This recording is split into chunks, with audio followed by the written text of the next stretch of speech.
Online classes में आप सभी लोगों का एक बार फिर से स्वागत करते हैं। वॉइस को एक बार थोड़ा सा चेक कर लीजिए, आवाज़ आ रही है आपको? Yes sir.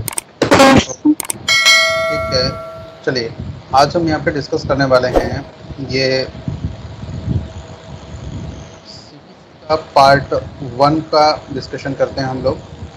सो जर्नल की बात करेंगे, यानी कि jurisdiction of the courts and res judicata, इसके बारे में हम लोग डिस्कस करने वाले हैं। 9 टू सेक्शन 4 तक ये डिफाइन किया गया है। वैसे पार्ट जो 1 है वो सेक्शन 9 से स्टार्ट होता है और 35B तक कंप्लीट होगा। लेकिन हम केवल आज जो डिस्कस करेंगे, केवल यहाँ पर जो पार्ट फर्स्ट का जो सेक्शन 9 से लेकर के 14 तक ही डिफाइन करेंगे, jurisdiction of the court and res judicata. चलिए, यहाँ पर पार्ट 1 जो है रिलेटेड वो सूट्स इन जर्नल्स की बात करता है।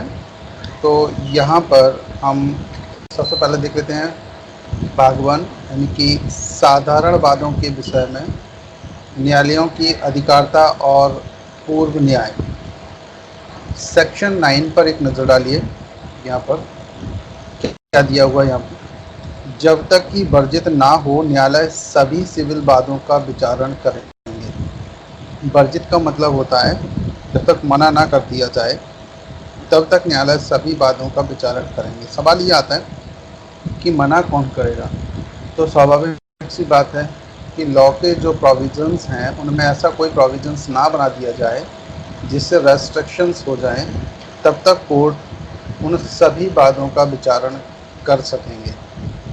जैसे कि आप इसको इंग्लिश में देख रहे हैं, court to try all civil suits, court to try all civil suits unless barred, जैसे कि आप ये देख पा रहे हैं। चलिए नेक्स्ट देखिए जरा यहाँ पर सेक्शन, अगर हम लोग यहाँ पर डिस्कस करते हैं कि बाद का रोक दिया जाना, तो केस जब स्टार्ट हो गया तो क्या उसको रोका जा सकता है, किन सिचुएशंस में रोका जा सकता है, ये हम लोग सेक्शन 10 में डिस्कस करेंगे। इसके बाद आप सेक्शन 11 पर एक नज़र डालिए, पूर्व न्याय। और ये बहुत ही फेमस है, कई जगह इसका सीधा सीधा सेक्शन ही पूछा जाता है रेस जुडिकेटा के बारे में, यानी कि पूर्व न्याय क्या होता है इसके संबंध में। इसको हम लोग ऐसा भी बोल सकते हैं कि पुराने समय में, यानी कि आज की जो डेट है इससे पहले बैक में जा कर के देखें तो जितने भी केस लॉ डिसाइड हो गए हैं, क्या वो हमारे काम के हैं? तो बिल्कुल उनको क्या किया जाता है, उनका अनुसरण किया जाएगा इस मैटर में। तो ये पुराने केस लॉज के लिए बात की गई। तो फिर क्या उसी बात पर दोबारा से केस रजिस्टर्ड होगा क्या? तो बात होगी कि नहीं।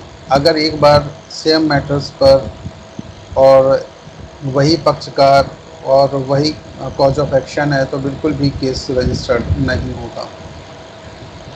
आगे देखिए जरा यहाँ पे सेक्शन 12 पर हम लोग बात करते हैं अतिरिक्त वाद का वर्जन। तो वर्जन का मतलब मैंने आपको जैसे बताया था, रेस्ट्रिक्टेड हो जाए, बार्डेड कर दिया जाए। तो जैसे कि यहाँ पर देखेंगे सेक्शन 12 में अतिरिक्त वाद का वर्जन, यानी कि बार टू फर्दर सूट। नेक्स्ट देखिए ज़रा सेक्शन 13 पर। सेक्शन 13 जो प्रोविजंस कर रहे हैं, विदेशी निर्णय कब निश्चय नहीं होंगे। तो क्या विदेशी जो निर्णय हैं, जजमेंट हैं, क्या वो हमारे यहाँ पर एप्लीकेबल हो जाएंगे? तो किन आधारों पर होंगे, ये सेक्शन 13 में हम लोग पढ़ेंगे। When foreign judgment not conclusive. Next बात करते हैं सेक्शन 14 की, विदेशी निर्णयों के बारे में अवधारणा। जो विदेशी निर्णय हैं उनके बारे में प्रिजम्पशंस क्या किए जा सकते हैं। Presumption as to foreign judgments. तो जो प्रिजम्पशन किए जा रहे हैं फॉरेन जजमेंट्स के, उसके बारे में क्या किया जाएगा। तो देखिए ज़रा ध्यान दीजिए यहाँ पर, सीधे मैं आपको लेकर चल रहा हूँ सेक्शन 9 की तरफ। और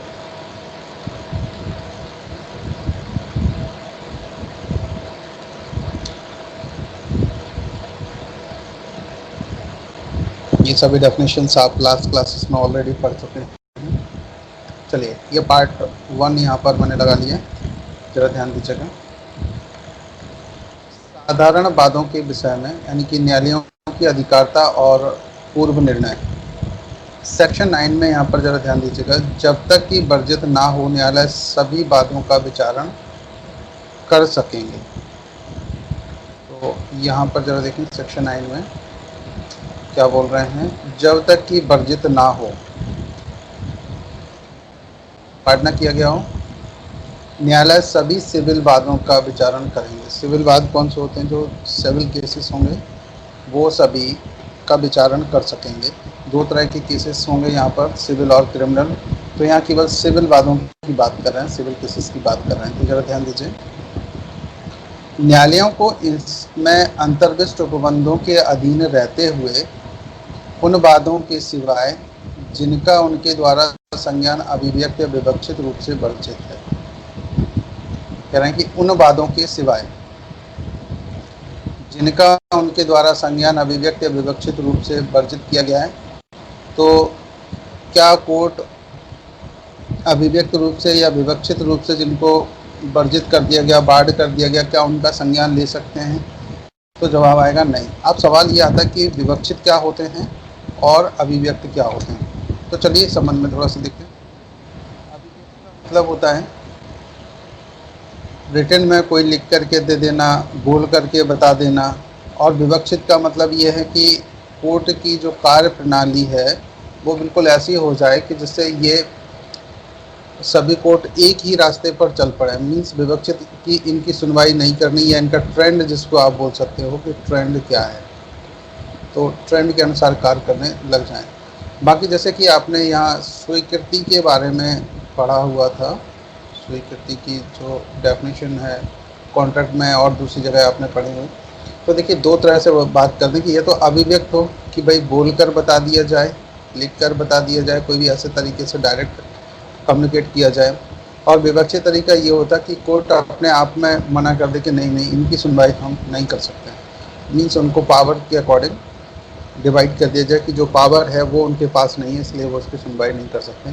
तो ऐसे ही देखिए जरा ध्यान दीजिए, उन वादों के सिवाय, जैसे कि आप यहाँ पर देख रहे हैं, देखिए जरा ध्यान दीजिए, उन वादों के सिवाय जिनका उनके द्वारा संज्ञान मीन्स कोर्ट में ट्रायल करना कैसे मना कर दिया गया हो, अभिव्यक्त रूप से या विवक्षित रूप से वर्जित कर दिया गया हो, यानी कि बार्ड कर दिया गया हो, तो सिविल प्रकृति के सभी वादों के विचारण की अधिकारिता होगी। तो सबसे पहली बात क्या है कि जितनी भी सिविल प्रकृति के मैटर्स होते हैं उन सभी केसेस का विचारण की अधिकारिता होगी। किसको? न्यायालयों की अधिकारिता और पूर्व न्याय से संबंधित जो बात कर रहे हैं कि न्यायालय सभी सिविल वादों का विचारण कर सकें। और किन किन को छोड़ करके? जिनको अभिव्यक्त रूप से या विवक्षित रूप से वर्जित कर दिया गया हो उनको छोड़ करके ये कर सकते हैं। अब चलिए जरा स्पष्टीकरण नंबर फर्स्ट में देख लेते हैं हम लोग। यहाँ पर क्या कह रहे हैं ये फर्स्ट में, वह बात जिसमें संपत्ति संबंधी या पद संबंधी अधिकार प्रतिवादित है। क्या ध्यान देना, संपत्ति संबंधी या पद संबंधी।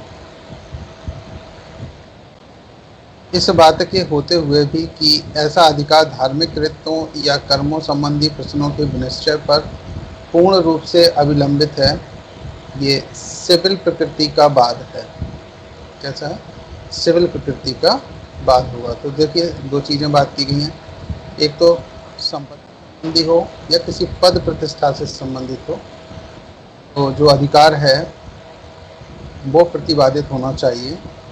और इस बात के होते हुए भी कि ऐसा अधिकार धार्मिक कृत्यों या कर्मों संबंधी प्रश्नों के विनिश्चय पर पूर्ण रूप से अविलंबित है, ये सिविल प्रकृति के बाद हैं।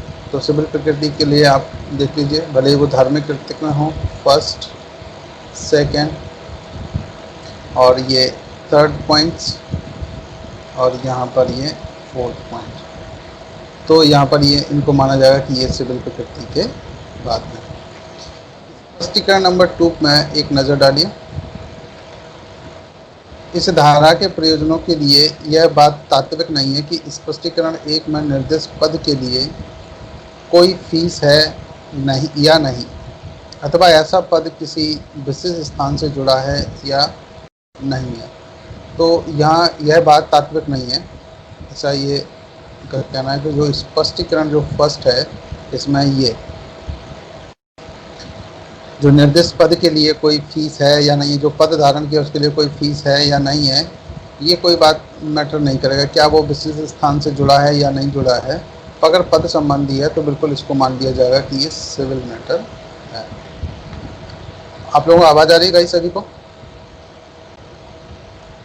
हेलो? Yes sir. ओके, थोड़ा सा कंफर्म कर दिया करें बीच बीच में, मुझे ऐसा लगता है गायब हो गए हैं। चलिए, तो थोड़ा सा हम लोग इसको इंग्लिश में भी देख लेते हैं। पार्ट हम लोग यहाँ पर 1 की बात कर रहे हैं, तो पार्ट 1 में सूट इन जनरल की बात की गई, jurisdiction of the courts and res judicata की बात की गई है। सेक्शन 9 हम लोग स्टडी कर रहे हैं, court to try all civil suits unless barred, जब तक उनको बार्ड ना कर दिया जाए तब तक जो कोर्ट है ना वो सभी केस सुन सकेंगे। तो यहाँ पर थोड़ा सा ध्यान देते हैं हम लोग।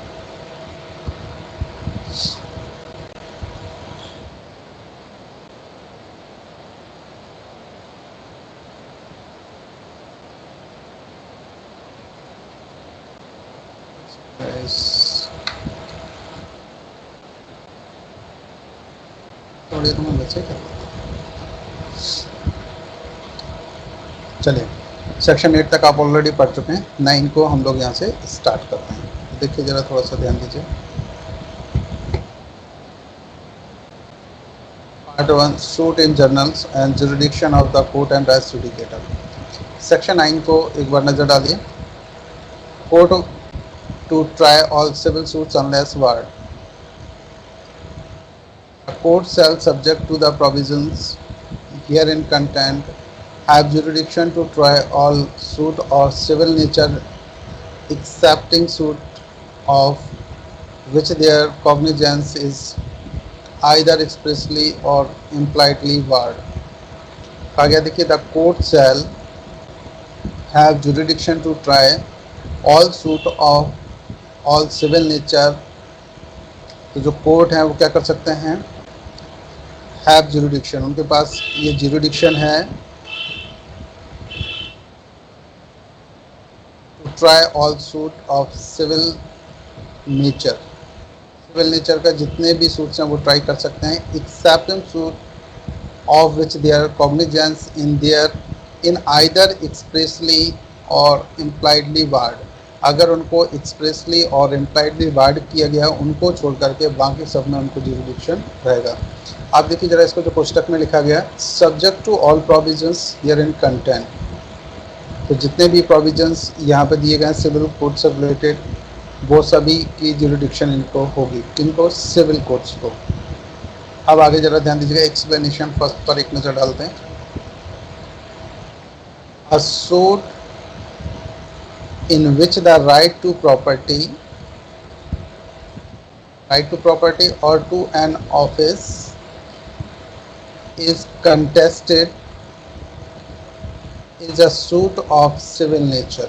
तो कहा गया कौन कौन से, right to property and office is contested is a suit of civil nature, notwithstanding that such right may depend entirely on the decision of caution as to religious rites or ceremonies।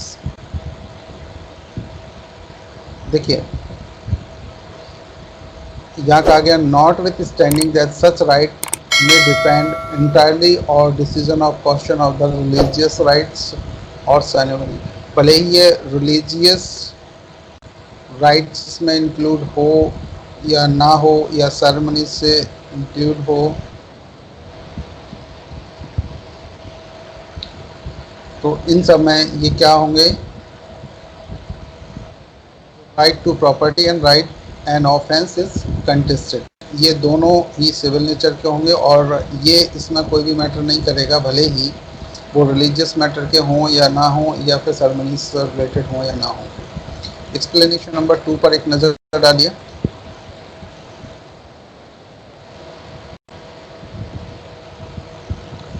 For the purpose of this section, it is immaterial whether or not any fees are attached to the office referred to in explanation first। देखिए, for the purpose of this section, ये section कौन सा पढ़ रहे हैं आप? Section पढ़ रहे हैं 9। तो जो 9 से रिलेटेड है, it is immaterial weather or not any fees. तो यहाँ पर देखिए, भले ही फीस हो या ना हो, are attach to the office referred in the explanation first, जो कि जैसा फर्स्ट एक्सप्लेनेशन में एक्सप्लेन किया गया है। Or whether or not such office is attach to a particular place, भले ही वो किसी पर्टिकुलर प्लेस से अटैच हो या ना हो ऐसा ऑफिस, तो भी ऐसा मान लिया जाएगा कि ये भी सिविल मैटर ही है, किसमें? पद से संबंधित अगर आता है तो। सेक्शन नंबर 10 पर एक नज़र डालिए थोड़ा सा। स्टे ऑफ सूट, क्या किसी सूट को स्टे किया जा सकता है? क्या उसे रोका जा सकता है? तो किन सिचुएशन में उसे रोका जा सकता है? जैसे कि जरा ध्यान दीजिएगा, बाद का रोक दिया जाना कब रोका जा सकता है? तो सबसे पहले हम ना इसको थोड़ा सा देख लेते हैं। देखिए ज़रा जल्दी से, कोई न्यायालय ऐसे किसी भी वाद के विचारण में, कोई भी न्यायालय हो, और कौन सा न्यायालय होगा? सिविल केसेस की केवल हम बात करें, क्रिमिनल की यहाँ पे हम बिल्कुल बात नहीं करेंगे अभी। तो यहाँ जो भी सिविल केसेस की बात करें कि अगर कोई भी सिविल कोर्ट हो, कौन सा कोर्ट? Civil court.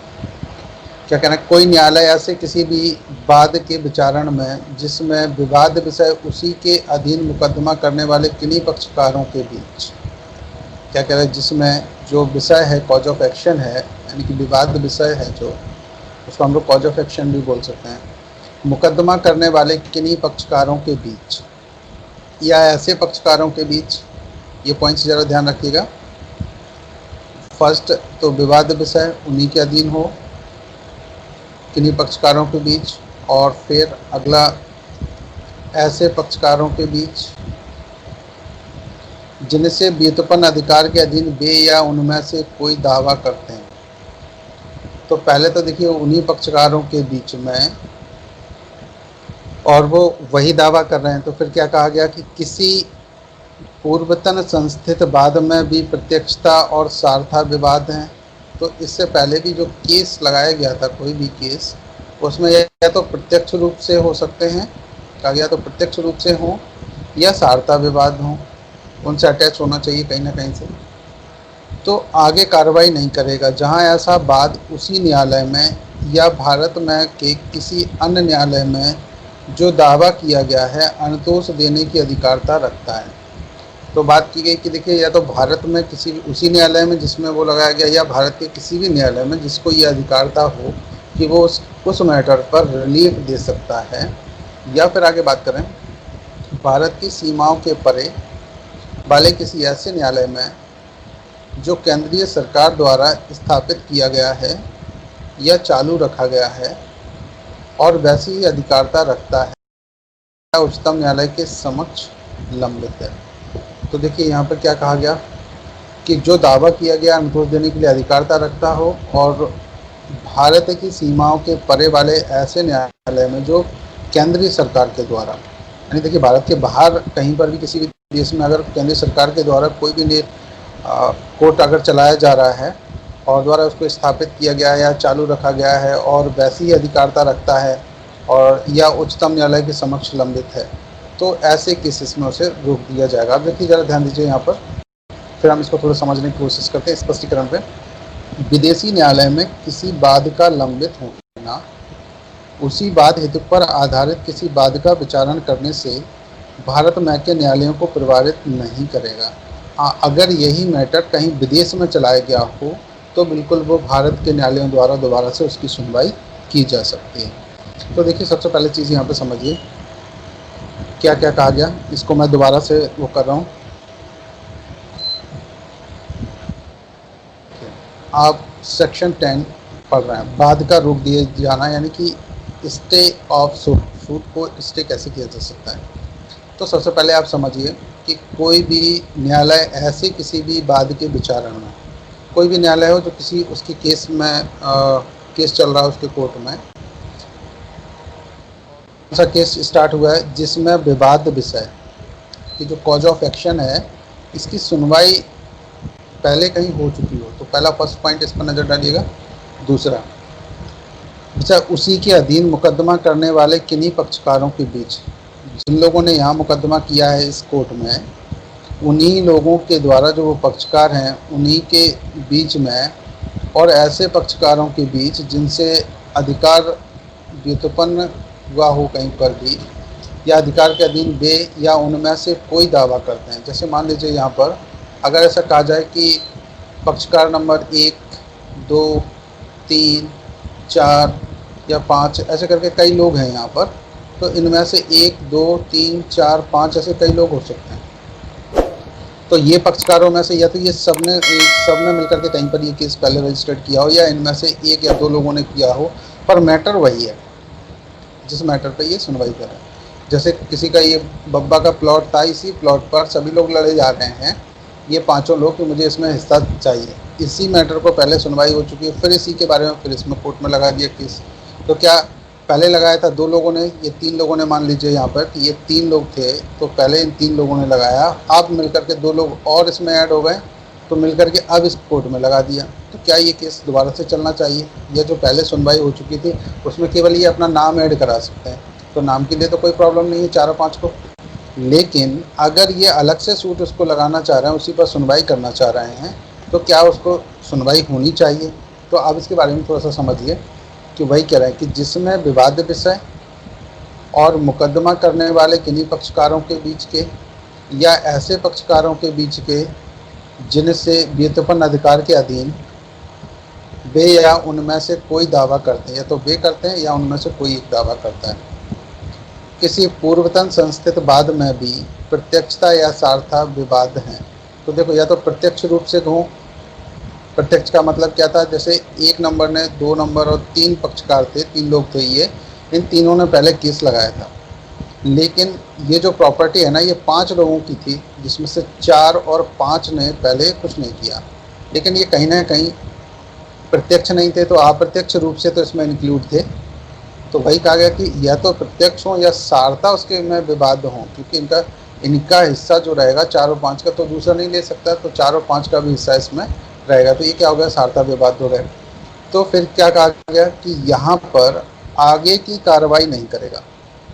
जब मैटर ये है तो इसमें क्या कोर्ट को आगे की कार्रवाई करना चाहिए, तो कहा गया कोर्ट अब इसमें आगे की कार्रवाई इसलिए नहीं करेगा क्योंकि जो विवाद इशू है वो वही है, पहले ऑलरेडी 3 लोगों के लिए डिसाइड हो गया, तो क्या 2 लोग जाएंगे तो उनके लिए भी अलग से डिसाइड होगा, नहीं होगा।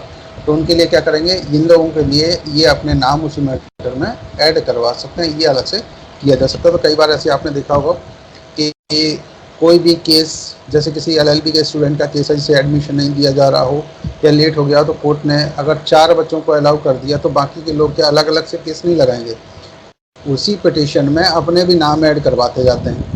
तो वही बात उसी जजमेंट को उसके नाम से भी आगे प्रेषित कर दिया जाता है, क्योंकि मैटर वही है, पक्षकार भी वही है और सेम वही है। तो क्या होता है कि उन्हीं को आगे बढ़ाया जाता है। तो सेम इसी मैटर में भी यहाँ होगा कि अगर किसी ने ऐसा केस रजिस्टर्ड किया है तो उसे रोक दिया जाएगा। आप देखिए ज़रा आगे थोड़ा सा, जहाँ ऐसा बात उसी न्यायालय में कहाँ होना चाहिए। अब मैटर आता कि या तो उसी न्यायालय में हो जिसने पहले सुनवाई की है, फिर से उसी में लगा दिया, या फिर भारत में के किसी अन्य न्यायालय में, भारत के में कोई भी ऐसा न्यायालय है जैसे ये पहले जितनी ज्यूरिडिक्शन रखता था और उसी की तरह दूसरे न्यायालय भी ज्यूरिडिक्शन उतनी रखते हैं, तो जो दावा किया गया नोटिस देने की अधिकारता रखता है, तो फिर उसमें भी ये केस दोबारा से नहीं लगेगा। अब फिर अगला देखिए यहाँ पे पॉइंट्स, भारत की सीमाओं के परे वाले किसी ऐसे न्यायालय में, भारत से बाहर भी अगर कोई न्यायालय ऐसा चलाया जा रहा है जो कि केंद्र सरकार के द्वारा स्थापित किया गया हो और यानी कि भारत का न्यायालय उसे कहा जाता हो, तो भी वहाँ पर ये केस रजिस्टर्ड नहीं होगा। या फिर यहाँ पर उच्चतम न्यायालय के समक्ष कोई लंबित है तो भी उसका केस रजिस्टर्ड नहीं होगा, यहाँ पर केस रोक दिया जाएगा। लेकिन हाँ, स्पष्टीकरण में यहाँ पर एक चीज़ जरा जरूर ध्यान देंगे कि अगर कोई विदेशी न्यायालय ने इसी मैटर पर सुनवाई की है, मान लो ये जो मैटर था जो आप यहाँ पर दिख रहे थे, ये विवाद उसी विषय पर जो प्लॉट वाला मैटर था, ये 5 लोगों का, ये मैटर अगर मान लीजिए विदेश में कहीं सुना गया हो, जैसे मान लीजिए इसे हम थोड़ी देर के लिए ले लें कि इसे इंग्लैंड में कहीं सुना गया हो, तो क्या ये यहाँ पर लागू होगा? तो यहाँ की कोर्ट चाहे तो इस केस की सुनवाई यहाँ से दोबारा से इस पर कर सकता है, इसके लिए इसके पास कोई भी बाउंडेशन नहीं है। हाँ, अगर कोर्ट को लग जाए कि ये गुणागुण के आधार पर किया गया तो बिल्कुल इसकी सुनवाई की जा सकती है।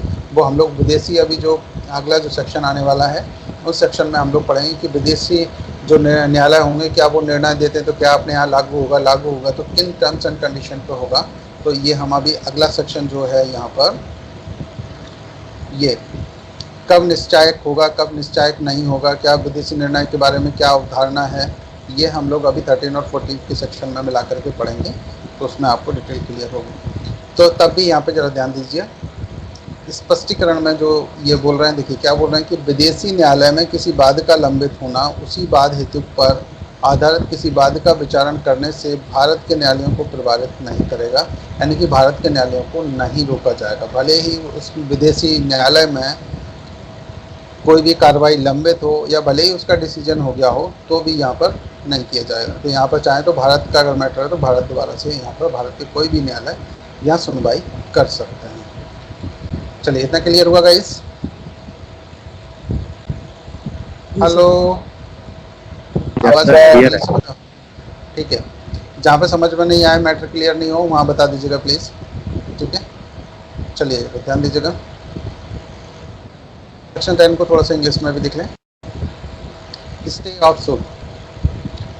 बाकी आप इसका मैटर समझ ही चुके हैं, बस थोड़ा सा इंग्लिश में देख लीजिए जिससे थोड़ा सा क्लैरिफिकेशन हो जाएगा। No court shall proceed with the trial of any suit in which the matter in issue is also directly and substantially in issue in a previously instituted suit between the same parties। तो देखिए जरा यहाँ पे ध्यान दीजिए क्या कह रहे हैं। नो कोर्ट शैल प्रोसीड, कोई भी कोर्ट इसको प्रोसीड नहीं करेगा with the trial of any suit in which the matter in issue, कौन से मैटर इन इशू में, is also directly and substantially in issue in a previously instituted suit between the same parties, जहाँ पर same parties के बीच में वही case पहले registered किया जा चुका हो प्रीवियसली, तो फिर कोई भी कोर्ट यहाँ पर इसको प्रोसेस नहीं करेगा।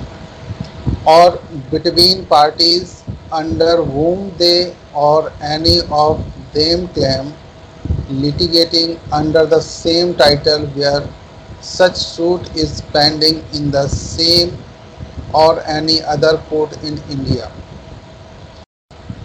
जिसके पास सेम जुरिडिक्शन हो और जो कोर्ट इंडिया का ही हो सेम, उसमें भी ये ट्रायल नहीं की जा सकती।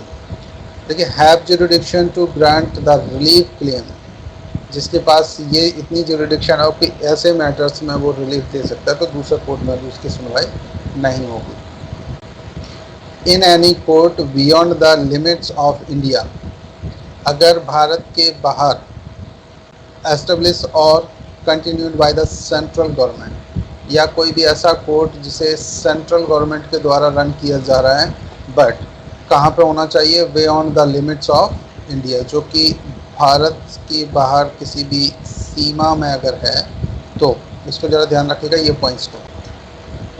एंड हैविंग लाइक जुरिडिक्शन और बिफोर द सुप्रीम कोर्ट, और उसके पास कैसी ऐसी जुरिडिक्शन हो और उसके पास सुप्रीम कोर्ट की तरह ही अगर इसमें भी लंबित है तो भी कहीं पर भी केस रजिस्टर्ड नहीं होगा इंडिया में या इंडिया के बाहर भी, लेकिन ऐसे इंडिया के बाहर कोर्ट जो सेंट्रल गवर्नमेंट के द्वारा रन किया जा रहा है।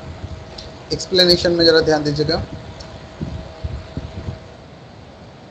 The pendency of a suit in a foreign court, अगर यहाँ पर कोई भी पेंडेंसी है ऐसी जो फॉरेन कोर्ट में है, does not preclude the courts in India from trying a suit founded on the same cause of action. Same cause of action के आधार पर यहाँ पर इंडियन कोर्ट्स को कोई भी बार नहीं करेगा, ये फॉरेन कोर्ट में भी अगर पेंडेंसी है तो भी इंडियन कोर्ट यहाँ पर ट्रायल कर सकते हैं। चलिए हम लोग देखते हैं सेक्शन 11 को। सेक्शन 11 यहाँ पर बात कर रहे हैं रेस जुडिकेटा यानी कि पूर्व न्याय की। पूर्व न्याय क्या होते हैं, ये थोड़ा वीआईपी सेक्शन है। हर बार यहाँ से सिविल जज में भी क्वेश्चन पूछा जाता है। हाँ, 10 के बारे में भी थोड़ा सा ध्यान रखिएगा। इसके जो पॉइंट्स हैं, एसेंशियल एलिमेंट्स हैं, इनको थोड़ा सा आप तैयार कर लीजिएगा, क्योंकि इनमें से भी क्वेश्चन पूछे जाते हैं। ये भी थोड़ा सा आप इम्पोर्टेंट मान के चलिए, वीआईपी मान के चलिए। ये सेक्शन, ये और 11 दोनों वीआईपी हैं। इनमें से कहीं ना कहीं एक क्वेश्चन ज़रूर पूछा जाता है। सेक्शन 11 पर एक नज़र डालते हैं। देखिए, जल्दी से ध्यान दीजिएगा। पूर्व न्याय क्या होता है, पूर्व न्याय के बारे में हम लोग यहाँ पर बात करते हैं। पूर्व न्याय की बात की जा रही है। कोई भी न्यायालय किसी ऐसे वाद या विवादक का विचारण नहीं करेगा। ध्यान दीजिएगा, जैसे कि अभी हमने सेक्शन 10 में पढ़ा हुआ था। कोई भी न्यायालय किसी ऐसे वाद या विवादक का विचारण नहीं करेगा जिसमें प्रत्यक्षता या सारता विवाद विषय उसी हक के अधीन मुकदमा करने वाले उन्हीं पक्षकारों के बीच या ऐसे पक्षकारों के बीच के जिनसे व्युत्पन्न जो अधिकार के अधीन वे या उनमें से कोई दावा करते हैं। तो जैसा आपने अभी सेक्शन 10 में पढ़ा था, लगभग आपको एक जैसा ही दिखेगा ये सेक्शन 10 का और ये। तो आप देखिए इसमें अंतर क्या है। पहले हम लोग थोड़ा इसको पढ़ रहे थे, फिर इसके आगे इसको डिस्कस करते हैं। देखिए, ज़रा ध्यान दीजिए। किसी पूर्ववर्ती वाद में भी ऐसे न्यायालय में प्रत्यक्षता या सारता विवाद रहा है जो ऐसे पश्चातवर्ती वाद का या उस वाद का जिसमें ऐसा विवादक बाद में उठाया गया है विचारण करने के लिए सक्षम था और ऐसे न्यायालय द्वारा सुना जा चुका है और अंतिम रूप से निश्चित किया जा चुका है। तो यहाँ पे देखिए, ज़रा ध्यान दीजिए। सेक्शन जो 10 था, 10 में क्या कहा गया था कि निपक्षकारों के बीच में और उसी विवादक इशू के बीच में, यानी कि जो कॉज ऑफ एक्शन है वही सेम और सेम पार्टीज़ के द्वारा किसी कोर्ट में केस अगर रजिस्टर्ड किया जाए तो फिर वो दूसरा कोर्ट उसकी सुनवाई नहीं करेगा। क्यों नहीं करेगा? या फिर सुप्रीम कोर्ट में वो विचारण तो भी नहीं करेगा, या भारत के बाहर किसी कोर्ट में वो तो भी नहीं करेगा। ये कौन कर रहा बोल रहा है? सेक्शन 10। हाँ, लेकिन अगर विदेश में हो तो बिल्कुल करेगा। तो सेक्शन 10 में यहाँ पर बात की गई कि मैटर जो है वो लंबित हो गया। लंबित मतलब पेंडेंसी में अगर है यहाँ पर, तो फिर बिल्कुल भी ये सेक्शन 10 को गवर्न करेगा। ठीक है, एक बात ध्यान रखना। ये दूसरा, अब 11 में क्या बोल रहे हैं यहाँ पर? 11 में थोड़ा सा देखिए। सुना जा चुका है और अंतिम रूप से विनिश्चित किया जा चुका है। मीन्स ट्रायल कंप्लीट हो चुकी है और अंतिम रूप से उसका डिसीजन भी हो चुका है। तो ये किस में आ जाएगा? ये अब पूर्व न्याय की बात कर रहा है, रेस जुडिकेटा की। ये बहुत फेमस सेक्शन है, इसको थोड़ा सा आपको याद रखना है। अगर आप सीजे 2013 में और शायद 2009 में भी ये क्वेश्चन रिपीट हुआ है, सीधा डायरेक्ट सेक्शन पूछा गया। और अगर सेक्शन नहीं पूछा जाता तो इनमें से कहीं ना कहीं से ऐसे क्वेश्चन इनमें से पूछे जा सकते हैं। जो इनके स्पष्टीकरण दिए हैं 8 स्पष्टीकरण यहाँ पर दिए गए हैं, इनमें से कहीं ना कहीं से ये क्वेश्चन जरूर। ये सेक्शन थोड़ा सा वीआईपी है, कंप्लीट करके रखिए। कहीं पर भी आप एग्जाम देने जाते हैं तो वहाँ पर ये आपके काम आएगा। तो चलिए मैं यहाँ पर थोड़ा सा स्पॉट डिस्कस करता हूँ आगे। देखिए, समझने की कोशिश कीजिए।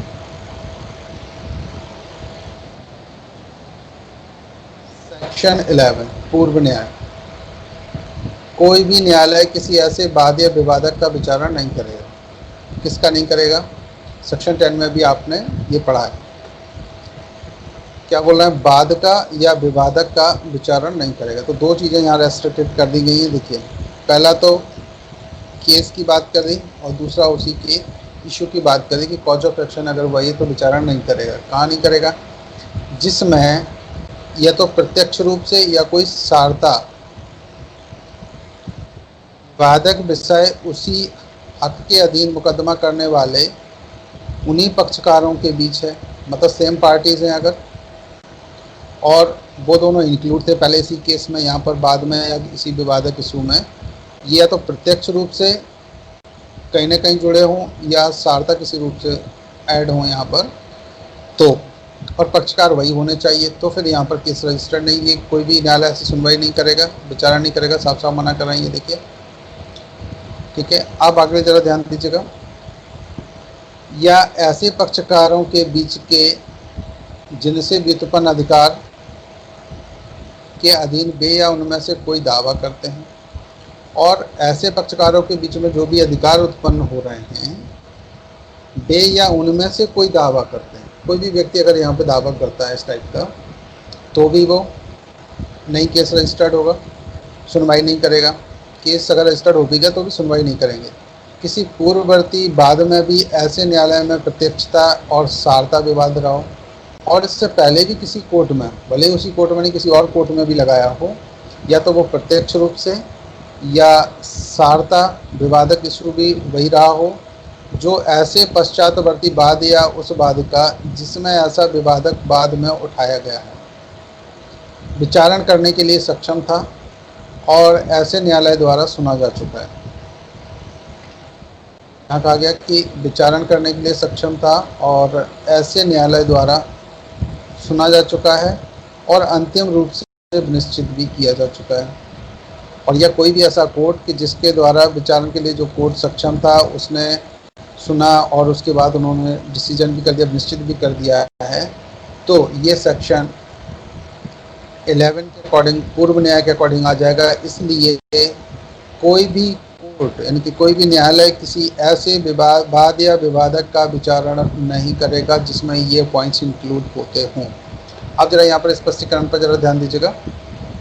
इतनी बात समझ में आ गई क्या सभी को गाइस? जल्दी से बताओ भैया। ओके चलो कोई बात नहीं, नहीं आई है क्या? दोबारा से समझाना है? सर आगे सर आगे। तो ठीक है, बताते नहीं हो आप लोग। अब क्लास में क्या है, बीच में बोलते रहते हैं तो अच्छा लगता है। अब इसमें तो दिक्कत है ना, आप लोग बोलते नहीं हो बिल्कुल भी, थोड़ा सा बोला करना भाई। चलिए अब जरा ध्यान दीजिएगा।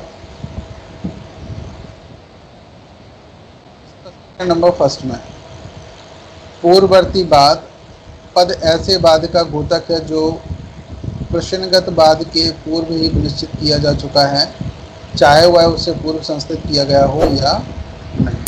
अब पूर्ववर्ती बाद क्या होता है मतलब जो पहले, तो इसमें जरा थोड़ा सा समझिएगा। पूर्ववर्ती बाद पद से ऐसे बाद का घोतक है जो प्रश्नगत बाद के पूर्व ही विनिश्चित किया जा चुका है, चाहे वह उससे पूर्व संस्थित किया गया हो या नहीं। तो देखिए सबसे पहली बात यह है कि यहाँ पर कोर्ट में कोई भी केस रजिस्टर्ड किया गया हो, जैसे एक मान लीजिए जनवरी 2020 में केस रजिस्टर्ड किया गया उन्हीं पार्टीज़ के बीच में,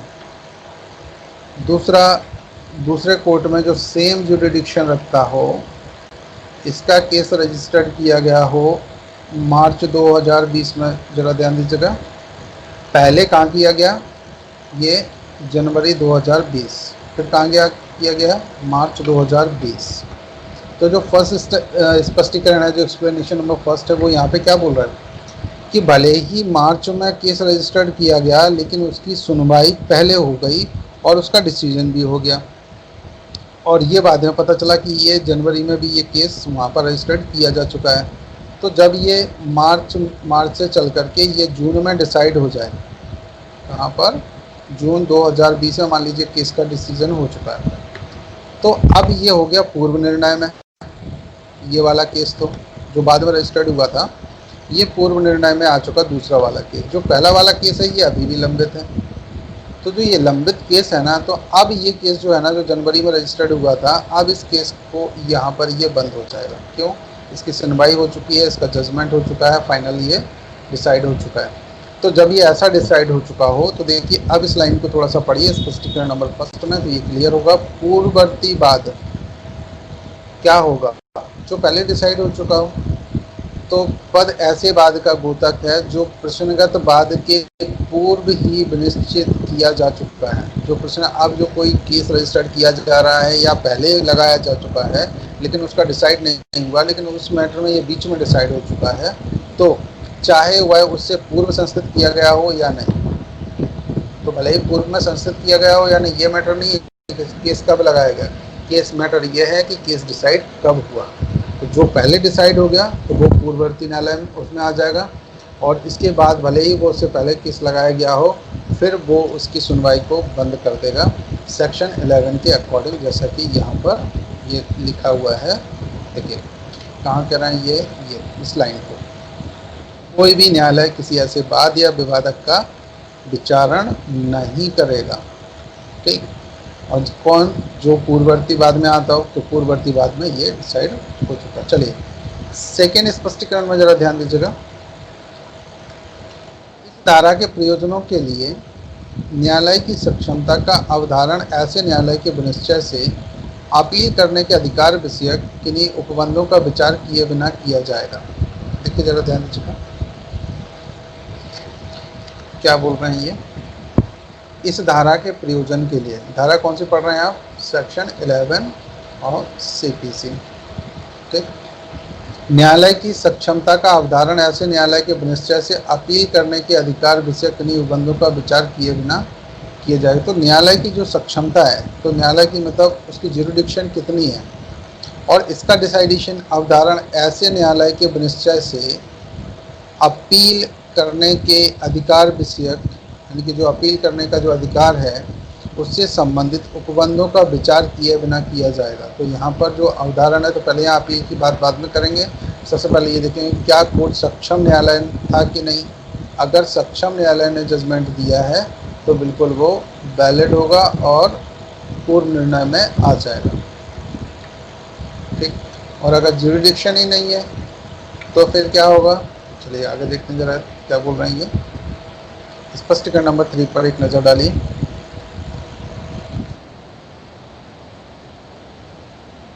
ऊपर निर्देशित विषय का पूर्ववर्ती बाद में एक पक्षकार द्वारा अभिकथन और दूसरे द्वारा अभिव्यक्त या विवक्षित रूप से प्रत्याख्यान या स्वीकृति आवश्यक है। अब देखिए क्या कहा गया कि जो पूर्ववर्ती जो बाद है, जो स्पष्टीकरण नंबर आपने फर्स्ट में पढ़ा था, ऊपर निर्देशित विषय का पूर्ववर्ती जो बाद है उसमें एक पक्षकार, यानी कि जो पक्षकार है और दूसरा पक्षकार, तो दोनों में से एक पक्षकार के द्वारा अभिकथन, उसने कुछ भी कथन अभिकथन किया हो, और दूसरे के द्वारा अभिव्यक्त या विवक्षित रूप से कोई भी प्रत्याख्यान या कोई स्वीकृति आवश्यक है। तो दोनों के जो मैटर हैं पूर्ववर्ती बाद में तभी माना जाएगा। देखिए एक पक्षी कार्रवाई को इसमें इंक्लूड नहीं किया गया। कौन सी एक पक्षी कार्रवाई। एक पक्षी कार्रवाई जानते हैं कौन सा होता है। एक पक्षी होता है फिर वो कार्रवाई करता है, ऐसा वाला जिसको पार्टी डिसीजन कहा जाता है, एक तरफा जो निर्णय होते हैं। तो बोले वो पूर्ववर्ती बाद में नहीं काउंट करेंगे। यहाँ पर पूर्ववर्ती बाद का मतलब यह है कि गुणागुण के आधार पर होना चाहिए। गुणागुण का आधार कैसे होगा, एक पक्षकार द्वारा अभिकथन किया गया हो और दूसरे पक्षकार द्वारा अभिव्यक्त या विवक्षित रूप से उसका प्रत्याख्यान किया गया हो या कोई स्वीकृति किया गया हो। तो इसका सेंस यही निकल के आता है कि जो जजमेंट है वो गुणागुण के आधार पर, गुणागुण के आधार पर डिसाइड किया गया हो। ठीक है, तो ही ऐसा किया जा सकता है। अगला जरा ध्यान दीजिए, स्पष्टीकरण नंबर 4। ऐसे किसी भी विषय के बारे में जो ऐसे पूर्ववर्ती बाद में प्रतिरक्षा या आक्रमण का आधार बनाया जा सकता है। तो कहा गया कि ऐसे किसी भी विषय के बारे में जो ऐसे पूर्ववर्ती बाद में प्रतिरक्षा हो या आक्रमण का आधार बनाया जा सकता है और बनाया जाना चाहिए था, यह समझा जाएगा कि वह ऐसे बाद में प्रत्यक्षता या सारता विवाद रहा है। तो ये मैटर आता कि वो कैसे मान लिया जाएगा कि वो उसी में जुड़े हैं उसी केस से या नहीं हो सकते। तो यहाँ पे देखिए जरा क्या क्या बोल रहे हैं, इस संबंध में जरा ध्यान दीजिए। ऐसे किसी भी विषय के बारे में जो पूर्ववर्ती वादों यानी कि जो पहले सुनवाई हो चुकी है उस केस में, उसमें या तो उसने प्रतिरक्षा किया हो या आक्रमण का कोई भी आधार बनाया जा सकता है या बनाया जाना चाहिए था, तो यह समझा जाएगा कि वह जो व्यक्ति है इनमें से किसी में भी अगर आता है, किसी भी कैटेगरी में आता है, तो यहाँ पर ऐसा मान के चल देते हैं कि वो बाद में प्रत्यक्षता या फिर सारता रूप से कहीं ना कहीं विवाद रहा है और वो विवाद इसी की तरह उसमें ऐड रहा है, जुड़ा हुआ है कि मीन्स जो केस था उसमें कहीं ना कहीं पक्षकार के रूप में वो ऐड था। चलिए नेक्स्ट देखिए स्पष्टीकरण नंबर 5। बाद पत्र में दावा किया गया कोई अनुतोष जो डिक्री द्वारा अभिव्यक्त रूप से नहीं दिया गया है या इस धारा के प्रयोजनों के लिए नामंजूर कर दिया गया समझा जाएगा। तो सबसे पहले बात की गई स्पष्टीकरण नंबर 5 में, बाद पत्र में दावा किया गया कोई अनुतोष, बाद पत्र है उसमें कोई भी दावा किया गया कोई भी रिलीफ जो डिक्री द्वारा अभिव्यक्त रूप से नहीं दिया गया, तो डिक्री में ऐसा कोई भी उसका डिस्क्रिप्शन ज़्यादा नहीं दिया गया अभिव्यक्त रूप से, इस धारा के प्रयोजनों के लिए नामंजूर कर दिया गया समझा जाएगा। तो जैसे मान लीजिए कोई भी रिलीफ के लिए अगर कोर्ट ने मान लीजिए कोई भी बाद पत्र बनाया, तो बाद पत्र में सभी कॉज ऑफ एक्शन किए लिखे जाते हैं। अब इस कॉज ऑफ एक्शन में कोई अनुतोष की बात की गई थी, कोई रिलीफ की बात की गई थी, कोर्ट ने उसमें डिक्री में कुछ भी नहीं कहा है, तो जब ऐसा नहीं कहा है तो ये मान लिया जाएगा कि कोर्ट ने उसको नामंजूर कर दिया है और ऐसा समझा जाएगा। ये मैटर समझ में आया? नहीं आया तो समझिए। जब भी कोई केस रजिस्टर्ड हो, कोई भी सिविल केस की हम लोग बात कर रहे हैं, और सिविल केस में आप इन्हीं cause of action first, second, third, 4 and 5 इतनी तरह के आपने कुछ भी लगाया किसी मैटर पर केस कि जैसे धन संबंधी से ले लेते हैं कि साहब धन कितना चाहिए था, 2 लाख रुपए, ठीक है, और फिर इसमें यहाँ पर इसका ब्याज भी कहा गया और कोई वस्तु भी दी थी, वो वस्तु वापस करने की बात की गई और वस्तु के साथ में कुछ और भी चीज़ें थी जो उसमें ऐड थी, कोई अन्य वस्तु में भी मान लेते हैं, ठीक है, ये चीज़। 5वां था कि ये जब तक केस चले और उससे पहले कुछ रिलीफ यानी कि 2 लाख रुपए की जो धनराशि है उसमें से कुछ नहीं तो कम से कम पहले एडवांस में 50,000 रुपये तो दिलवा दिए जाएं, इसके बाद इस केस को सुनवाई किया जाए। मान लीजिए ऐसा कुछ भी रिलीफ मांगा था, यहाँ पर किसी भी केस में कुछ भी रिलीफ मांगा हो और कोर्ट ने क्या किया, इसको इग्नोर कर दिया, सुना ही नहीं, तो यहाँ क्या मान लिया जाएगा कि ये नामंजूर कर दिया गया है। ठीक, कहाँ लिखा है ये देखिए स्पष्टीकरण में। क्लियर हो गया गाइस? स्पष्टीकरण नंबर जरा नजर डालिए। जहां कोई व्यक्ति किसी लोक अधिकार के या किसी ऐसे प्राइवेट अधिकार के लिए सद्भाव पूर्वक मुकदमा करते हैं, कैसे करते हैं, जहां कोई व्यक्ति कोई भी लोक अधिकार के या किसी ऐसे प्राइवेट अधिकार के लिए और कैसे सद्भावना पूर्वक कोई भी मुकदमा करते हैं जिसका वे अपने लिए और अन्य व्यक्तियों के लिए सामान्यता दावा करते हैं, या तो वो अपने लिए करें और ये दूसरे व्यक्तियों के लिए सामान्यता दावा करते हैं, वह ऐसे अधिकार से हितबद्ध सभी व्यक्तियों के बारे में इस धारा के प्रयोजनों के लिए यह समझा जाएगा कि वे ऐसे मुकदमा करने वाले व्यक्तियों से व्युत्पन्न अधिकार के अधीन दावा करते हैं। तो देखिए यहाँ पर जैसे कभी आपने देखा PIL भी कहीं रजिस्टर्ड की गई हो, लोगों ने अपने लिए तो लगाया लेकिन उसमें आम जनता के लिए भी इंक्लूड कर दिया गया। तो अगर ऐसा किया गया है तो क्या होगा, यहाँ पे देखिए जरा ध्यान दीजिए। तो स्पष्टीकरण नंबर 6 में क्या कह रहे हैं कि जहाँ कोई व्यक्ति किसी लोक अधिकार या तो लोक अधिकार के या किसी प्राइवेट अधिकार के इसके लिए सद्भाव पूर्वक मुकदमा करता है, सद्भाव पूर्वक होना चाहिए, विद्वेषपूर्ण या कोई भी अपने पर्सनल हित के लिए बात नहीं कर रहे हैं, जिसका वे अपने लिए तो करते ही करते हैं और अन्य व्यक्तियों के लिए भी समानता दावा करते हैं कि अन्य लोगों को भी इसका फ़ायदा मिले। वहाँ पर ऐसे अधिकार से हितबद्ध सभी व्यक्ति, जितने भी व्यक्ति उसमें आएंगे के बारे में इस धारा के प्रयोजनों के लिए यह समझा जाएगा कि वे मुकदमा करने वाले व्यक्तियों से जो व्युत्पन्न यानी कि व्युत्पन्न का मतलब है यहाँ से उत्पन्न जो अधिकार है उसके अधीन दावा करते है। तो सभी के लिए ये कॉमन हो गया कि वो लोग जिनको भी इनका फ़ायदा मिल सकता है जजमेंट से, तो ऐसा मान लिया जाएगा कि उनका भी राइट यहाँ पर हो गया। स्पष्टीकरण नंबर 7 पर एक नज़र डालिए।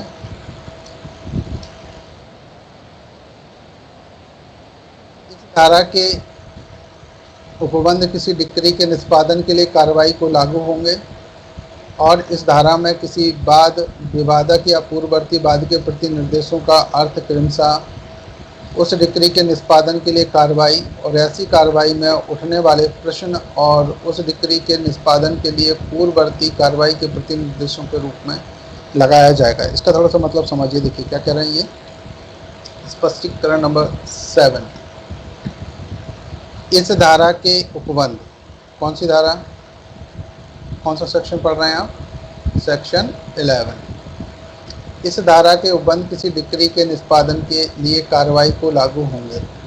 तो किसी जो डिक्री है, डिक्री आपने सेक्शन 2 में डिक्री की डेफिनेशन आपने पढ़ी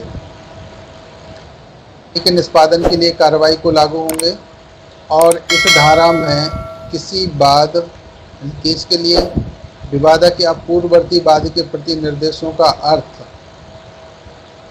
उस डिक्री के निष्पादन के लिए कार्रवाई और ऐसी कार्रवाई में उठाने वाले प्रश्न और उस डिक्री के निष्पादन के लिए पूर्ववर्ती कार्रवाई के प्रति निर्देशों के रूप में लगाया जाएगा। तो देखिए कोई भी डिक्री का अगर निष्पादन होना है तो उसको भी यहाँ पर पूर्ववर्ती वादों के बारे में यहाँ पर लगाया जाएगा, निर्देश लगाया जाएगा। बिल्कुल कैसे, उस डिक्री के निष्पादन के लिए कार्रवाई और ऐसे कार्रवाई में उठने वाले जितने भी प्रश्न हैं वो पूर्ववर्ती कार्रवाई के प्रति भी निर्देश लगाया जाएगा। इनकी ऐसा माना जाएगा कि जैसे पूर्व में कार्रवाई की गई थी उसी के आधार पर ये भी कार्रवाई का निष्पादन किया जाएगा। स्पष्टीकरण नंबर 8 में एक नज़र डालिए। कोई विवादक जो सीमित अधिकारता वाले किसी न्यायालय द्वारा, कोई भी ऐसा जो सीमित अधिकारता कोई रखता है, कोई भी न्यायालय जो ऐसा विवाद निश्चित करने के लिए सक्षम है और ऐसा जो केस लगाया गया है उसको वो सुन सकता है, अब सुना गया है और अंतिम रूप से निश्चित किया जा चुका है। तो किसी पश्चातवर्ती वाद में पूर्व न्याय के रूप में इस बात के होते हुए भी प्रवृत्त होगा कि सीमित अधिकारता वाला ऐसा न्यायालय ऐसे पश्चातवर्ती वाद या उस वाद का जिसमें ऐसा विवादक बाद में उठाया गया है विचारण करने के लिए सक्षम नहीं था। तो देखिए यहाँ पे क्या कहा गया कि जैसे कोई भी कोर्ट हो, अगर मान लीजिए कोई भी ट्रिब्यूनल्स है जिसमें केवल उपभोक्ताओं के केस सुने जाते हैं, ठीक है, और या फिर परिवार न्यायालय का कोई भी कोर्ट है, तो मान लीजिए यहाँ पर कहीं कहीं पर परिवार न्यायालय अलग से बना हुआ है, कई जगह नहीं बना है, तो परिवार न्यायालय द्वारा कहीं पर भी केवल वो परिवार न्यायालय के ही केस सुनता है, परिवार से रिलेटेड ही कोई केस सुनता है और उसके द्वारा कोई भी जजमेंट अगर कर दिया जाए तो क्या वो पूर्ववर्ती निर्णय में काउंट किया जाएगा कि नहीं किया जाएगा? तो बिल्कुल वो पूर्व निर्णय में काउंट किया जाएगा, भले ही बाद में इस कोर्ट को ये ज्यूरिडिक्शन ना रहे तो भी इसको यहाँ पूर्व निर्णय में काउंट किया जाएगा। 12 पर एक नज़र डालिए थोड़ा सा। अतिरिक्त वाद का वर्जन, ये क्या है?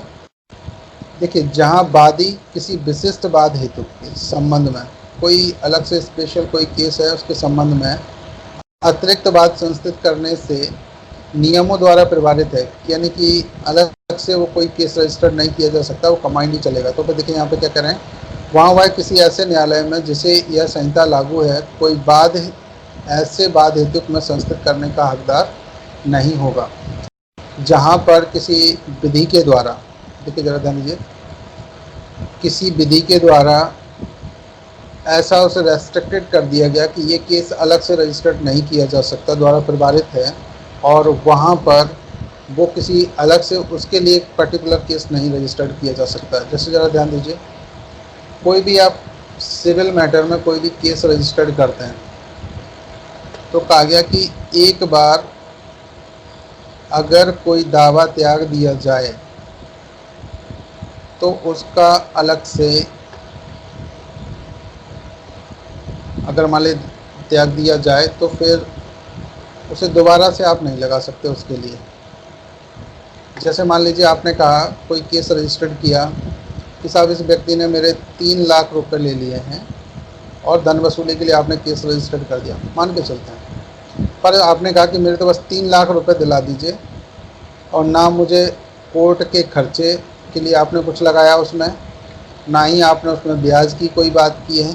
तो जैसे ही आपने ये सारी चीज़ें एक ही केस में यहाँ पर रजिस्टर्ड हो जाना चाहिए और आपने नहीं किया, तो अब आप ऐसा नहीं कर सकते कि 3 लाख कोर्ट ने दिला दिया आपको, तो फिर अब आपने क्या किया, कोर्ट के खर्चों के लिए अलग से लगा दिया, फिर उसके ब्याज के लिए लगा दिया, बोले ऐसे केस रजिस्टर्ड नहीं किए जाएंगे। ये सेक्शन 12 बात करा कि अतिरिक्त बाध्यता वर्जन तो अलग से नहीं लगाया जा सकता है। जहाँ वादी किसी विशिष्ट बाध हेतु के संबंध में अतिरिक्त बात संस्थित करने के लिए नियमों द्वारा प्रभावित है, जहाँ पर नियमों के द्वारा ऐसा कर दिया गया है, तो वहाँ पर उसे हकदार नहीं बनाएगा। लेकिन हाँ, अगर कोर्ट के द्वारा या किसी लॉ के द्वारा ऐसा प्रोविजंस किया गया कि व्यक्ति केस रजिस्टर्ड कर सकता है, तो बिल्कुल वो ऐसा कर सकता है। जहाँ पर प्रभावित किया गया है, यानी कि बाढ़ किया गया है, वहाँ पर ऐसा नहीं कर सकता। सेक्शन 13 पर एक नज़र डालिए जल्दी से।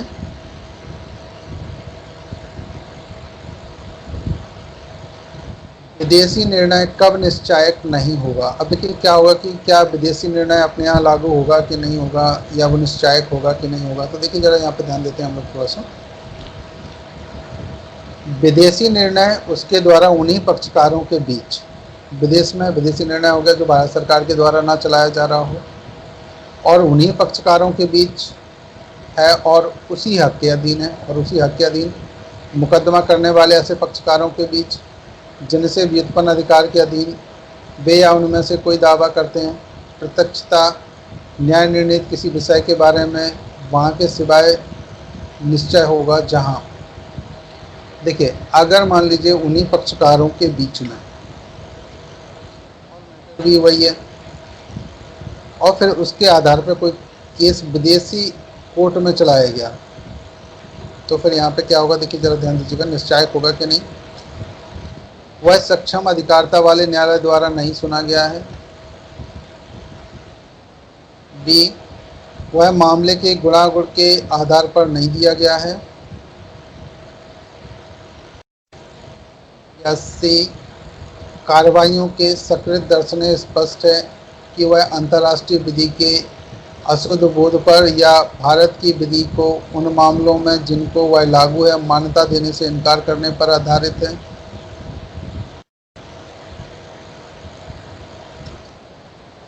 ये कार्रवाइयाँ जिनमें वह निर्णय अभिप्राप्त किया गया था नैसर्गिक न्याय के विरुद्ध है, वह कपट द्वारा अभिप्राप्त किया गया है। वह भारत में प्रवृत्त किसी विधि के भंग पर आधारित दावे को ठीक ठहराता है। ये का से लेकर के चा तक की जो टर्म्स कंडीशन दी गई हैं, अगर इनमें से एक भी उसके अंदर इंक्लूड है तो वो जजमेंट अपने यहाँ पर निश्चायक नहीं होगा, यानी कि वो इसके सिवाय निश्चायक होगा। तो यहाँ पर कहा गया कि अगर ये टर्म्स कंडीशन है, ये जो देख रहे हैं आप, का से लेकर के चा तक, अगर ये इसमें इंक्लूड होंगी तो ये जजमेंट यहाँ पर लागू नहीं किया जा सकता। ठीक, हाँ, तो जैसे इसमें कहा गया कि किसी विषय के बारे में वहाँ के सिवाय निश्चायक होगा, कहाँ पर, जहाँ न्याय निर्णय की बात की गई ये इंक्लूड ना हो तो उसको निर्णय किया जा सकता है। और इस बात के लिए अपने यहाँ के कोर्ट उन्हें लागू करें या ना करें, ये उनके ऊपर डिपेंड करता है कि अगर इनमें से कुछ भी पॉइंट्स आता है, जैसे का नंबर का कोई पॉइंट्स आया, मान लीजिए अगर यहाँ पर वह सक्षम अधिकारिता वाले न्यायालय द्वारा नहीं सुना गया तो भी जजमेंट लागू नहीं किया जा सकता। फर्स्ट पॉइंट तो यही हो गया। दूसरे में क्या, वो गुणागुण के आधार पर सुना गया, भाई एक एक्सपार्टी डिसीजन कर दिया गया, वहाँ से दूसरे पक्षकार को सुना ही नहीं गया, तो क्या वो केस यहाँ पर रजिस्टर्ड उसको लागू किया जा सकता है, तो बोलेंगे नहीं किया जा सकता। फिर अगली बात की गई गाँव में, क्या कार्रवाई के सकृत दर्शन स्पष्ट है कि अंतर्राष्ट्रीय विधि के अशुद्ध बोध पर और भारत की जो विधि है उन मामलों में जिनको लागू है मान्यता देने से इनकार करने पर आधारित है। भाई कई जगह आपने देखा द्वि विवाह, बहु विवाह, ये सब लागू हैं कई जगह तो, और ऐसी कोई भी ऐसी विधि है जो इंटरनेशनल लेवल पर ऐसा करती है लागू करती है, लेकिन भारत में ये विधि मान्यता देने से इनकार करती है, तो ऐसे केसेस में भी दिए गए निर्णयों को अपने यहाँ लागू नहीं किया जा सकता। घ में देखिए जरा, वे कार्रवाइयाँ जिनमें वह निर्णय अभिप्राप्त किया गया था जो नैसर्गिक न्याय के विरुद्ध हैं, अपने यहाँ नैसर्गिक न्याय को लागू किया जाता है और वो उसी के विरुद्ध है, तो बिल्कुल भी ऐसे निर्णय नहीं लगाया जा सकता। आप जरा ध्यान दीजिए, वह कपट द्वारा अभिप्राप्त कर लिया गया, कोई भी ऐसा जजमेंट जो दूसरे व्यक्ति को सुना नहीं गया, बहुत सारी चीज़ों को छुपा लिया गया, कपट द्वारा ऐसा जजमेंट दे दिया गया, तो वो यहाँ पर लागू नहीं किया जा सकता। अगला, वह भारत में प्रवृत्त किसी विधि के भंग पर आधारित दावे को ठीक ठहराता है। कोई भी ऐसा जो अपने यहाँ, अगर यहाँ पर भारत में होता तो वो दावा गलत ठहराया जाता, लेकिन अगर वो कोई विदेश में है और विदेश के द्वारा कोई भी ऐसा जजमेंट दिया गया है तो वो गलत होगा और यहाँ पर उसको वैलिड नहीं किया जाएगा। इतना समझ आ गया गाइस सभी को? Hello, yes sir. जरा ध्यान दीजिएगा, सेक्शन 14 को भी थोड़ा सा एक नज़र डालते हैं हम लोग। विदेशी निर्णयों के बारे में अवधारणा क्या है? जो विदेशी निर्णय हैं उनके बारे में अवधारणा क्या की गई, तो देखिए जरा ध्यान देते हैं हम लोग। न्यायालय किसी ऐसे दस्तावेज के पेश किए जाने पर जो विदेशी निर्णय की प्रमाणित प्रति होना तात्पर्य है। कैसी? विदेशी निर्णय की कोई भी ऐसा दस्तावेज है, न्यायालय किसी ऐसे दस्तावेज के पेश किए जाने पर जो विदेशी निर्णय की प्रमाणित प्रति होना लगता है कि ये प्रमाणित प्रतिलिपि है और विदेशी निर्णय है, यदि अभिलेख से इसके अनुकूल प्रतिकूल प्रतीत नहीं होता है, और अभिलेख ऐसा है कि इसके प्रतिकूल प्रतीत नहीं होता है, तो यह अवधारणा करेगा कि ऐसा निर्णय सक्षम अधिकारिता वाले न्यायालय द्वारा सुना गया था। तो क्या मान लेंगे कि सक्षम अधिकारिता वाले उस कोर्ट के द्वारा सुना गया है, किंतु ऐसी अवधारणा को अधिकारिता का अभाव साबित करके विस्थापित किया जा सकेगा। लेकिन फिर भी अगर उसको अधिकारिता नहीं थी, तो अधिकारिता के अभाव को अगर साबित कोई कर देता है तो ऐसे जो निर्णय दिया गया था विदेशी कोर्ट के द्वारा जो अपने यहाँ लागू हो सकता था, उसको नकारा जा सकता और उसको लागू नहीं कराया जा सकता। तो केवल ये 9 से लेकर निकालिए और हम लोग फिर इसको डिस्कस करेंगे। तो गाइस, किसी को कुछ पूछना तो नहीं है इससे संबंधित? तो चलिए हम लोग मिलते हैं नेक्स्ट क्लास में, तब तक के लिए ओके बाय। इसको ज़रा पढ़िएगा आप लोग ध्यान से।